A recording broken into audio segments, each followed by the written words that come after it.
It's time to meet your astrologer, Joyce Nunn, as she presents her stimulating approach to the oldest science in the world. Hi. I appreciate your joining us today. We're going to have a lot of fun with astrology, and you might even learn something. We have a super guest celebrity, and she's going to let me probe into her life a little bit. And then I'm going to tell you what's wrong with your sign. For everybody else, that is, because you and I are okay, and we know that. Also, we have some interesting guests who have some questions that probably you have asked yourself. But right now, it's star time, and I want you to welcome our beautiful and talented guest celebrity, star of the Broadway stage, of television and motion pictures. Welcome, June Lockhart. Thank you, Joyce. Thank you very much. Fine, thank you. It's grand to be here with you. Well, we're going to talk about astrology today, Good. June, but also about other things that you're doing, okay? First of all, I want to tell our viewers that you're a Cancer, and quite a typical Cancer, because you got 4 planets there. Now, the astrology books say that Aries are strong-willed and natural leaders, which is a nice way of saying they're pig-headed and bossy. They only see one way to do anything. That's their way. They rarely listen. They never take advice. They love to start things. They're never around to finish them. They're usually starting something else, like an argument. They have nasty tempers, and right off the top of their head, they say things that everyone else is supposed to forget as soon as they're finished blowing off steam. They're great to be around if you can stand the strain. Taurus. You all live in a rut, and you'll do anything to stay with it. You have a one-track mind, and there is really no point in bothering you with logic, because that just confuses you. Tauruses can't stand extravagance, like spending more than $2.98 on a Christmas present, and they abhor waste. One nice thing, you can feed them leftovers all week long. They think they're in competition with the garbage disposal. They can drive you crazy turning off light switches and using pliers to get the last drop of toothpaste out of the tube. Now, if you're around a Gemini who isn't talking, it's usually a good idea to take their pulse because they're either dead or unconscious. Geminis read the last page of a novel first, and they can't concentrate on anything for more than 5 minutes. They religiously avoid commitments, responsibility, or anything that involves self-discipline. If you marry a Gemini, you don't need children because you've already got one. They're deeply moved by greeting cards, Lassie movies, China kittens, but they're not that crazy about people. Cancers are very emotional, and if you're going to be around one for long, make sure there's a box of Kleenex handy. They cry over traumatic things, like untied shoelaces or smudged nail polish. Cancers all spend a lot of time grocery shopping. That way, they know when there's a food shortage. You probably always wondered who cleaned out their shelves before you got there. They also have closets full of clothes that they think will come back in style someday. The Salvation Army would go broke if it had to rely on Cancers. The former mayor of Los Angeles, Sam Yorty. Oh, Howard. Nice to meet you. It's a pleasure, Sam. Glad to be here. I can call you I how don't to know say, about that. you know how to say the right thing at the right time. And you like balance in your life. You like to play a little and work a little. You enjoy traveling and meeting people. People really turn you on. Now, not all Leos are pushy, overbearing, and snobbish. Some of them just walk out if you ignore them. After all, they spend a lot of time and money trying to impress you. And the least you could do is pay attention. You know, if you don't come up with the compliments fast enough, don't worry because they'll always manage to find something to brag about. The problem is there's not enough scope for Leos anymore. They can become very ill-tempered if they're not allowed to lead an army or rule the world.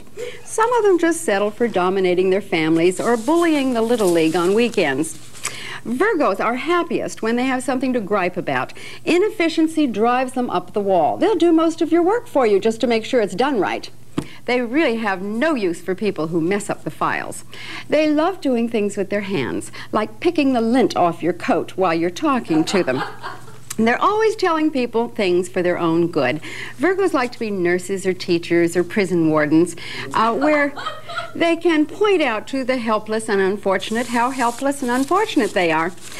Libras function best at cocktail parties where they can engage in innocuous small talk with a bunch of strangers.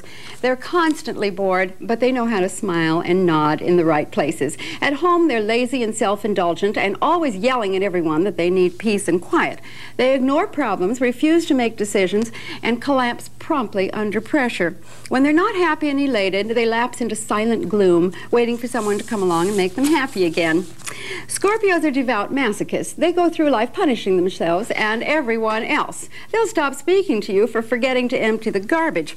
They want you to think they're mysterious. Actually, they never learned how to communicate. They won't tell you anything, including what time it is. Now, they do have marvelous concentration. If you're watching TV next to a Scorpio, you could drop dead and he wouldn't even know it till the commercial. And our feature today is on hobbies. I'm going to let you know how each of the astrological signs like to play. Then later we'll have the mystery sign, and you can try to guess as you go along. We may be talking about your sign. I'll give you some clues. First of all, I'd like to introduce you to our very special celebrity guest. She is a beautiful and talented singer with 3 gold records and 5 best-selling albums to her credit. Please welcome Frida Payne.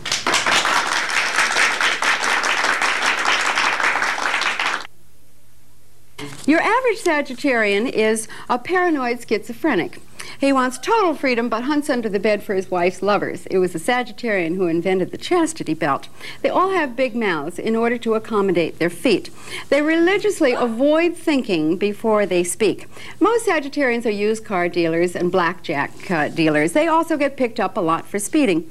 They're totally irresponsible and should be kept on a leash. Capricorns are serious, hardworking, and dull. They can put a damper on the greatest party in the world. They insist upon everything being useful, including people around them. A lot of Capricorns have friends they haven't even used yet. They come across pretty chilly sometimes because they think the only thing you're supposed to do with feelings is control them. They do make good husbands because they're unable to see a bill no matter whose without paying for it. Capricorns should avoid standing still too long, too. They tend to take roots and become trees. Aquarians work very hard at being interesting and unpredictable. Actually, they're so whacked out, it's a wonder they get through the day. They all have Pygmalion complexes and are out to reform the world and everybody in it. They need a cause. They knock themselves out for orphans, refugees, and total strangers and completely ignore their own families. A lot of them are geniuses. Statistics show there are more Aquarians in the Hall of Fame than any other sign. There are also more in insane asylums. Pisces are frightfully sensitive. They'd walk a mile to get their feelings hurt. They're convinced that nobody understands them, and they're probably right. You never know what they're thinking, much less what they're doing, because they lie a lot. They can't handle reality.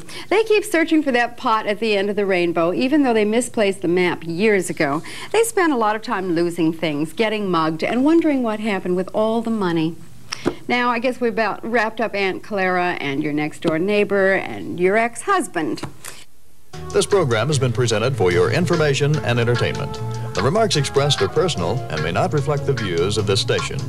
Astrology is the key to your own universe. Think about it.